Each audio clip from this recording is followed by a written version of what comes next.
any video me bet sure kwanya bet me first reset to MoMo Pin because at times if you check your balance it me boy MoMo Pin are block and at times you use ka boy MoMo Pin man block the only option na man for donor catch any so coffee or me reset amount but any video me more options are bet me first bet me reset to MoMo Pin MTN same na me from COVID na me show step by step kwanya bet me first reset to MoMo Pin omo boy ma me the video by BitAfrika so person top Bitcoin at cheaper price at the same time so person to USDT who use mobile money at top Bitcoin USDT and I say who send ni bi wo abrochi and I will be your no crypto account no person will send this scam and as no person send this scam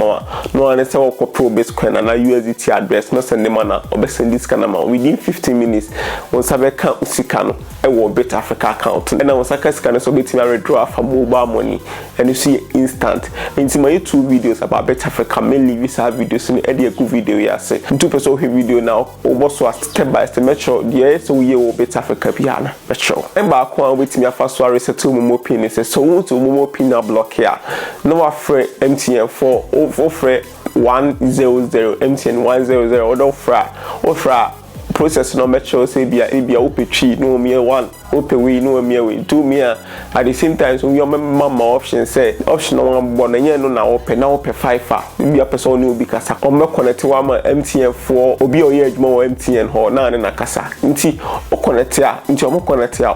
o me be sound there o hwe udin no aka udin no be sound the nti a ofre no aka so MoMo Pin block na person o person o block no nti me be sound o last transaction now yeah is can do a wo phone so nti e fan tweeting so MoMo wallet no sky room no e bro more than 2000 bro 2000 Ghana o mo amount reset to pin wo from o mo say lower than 2000 there o metimi aboa o metimi access to am wide for security reasons nti no e ho no o mo reset and at the same time so see can bro 2000 now person reset here o be office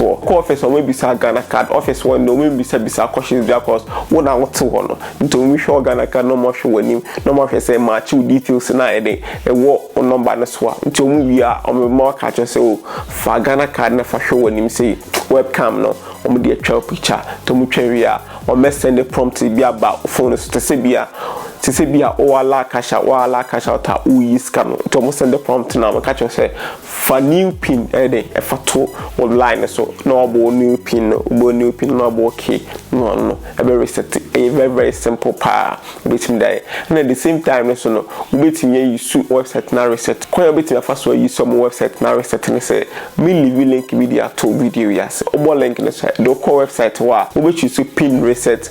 pin reset no wa fill form no upload the document na or the register online no upload ya step by step no abonnes we are on generate ID at the amount to mo generate ID na on contact through video and I say their first message come be say questions be enti we 3 kwam yesa ubitimi afaso reset to MoMo Pin no me gidi se video be podcast nipa dona na ka se me nyesa video ma enti na ma yesa video no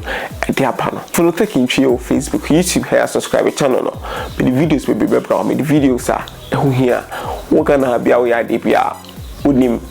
adena we no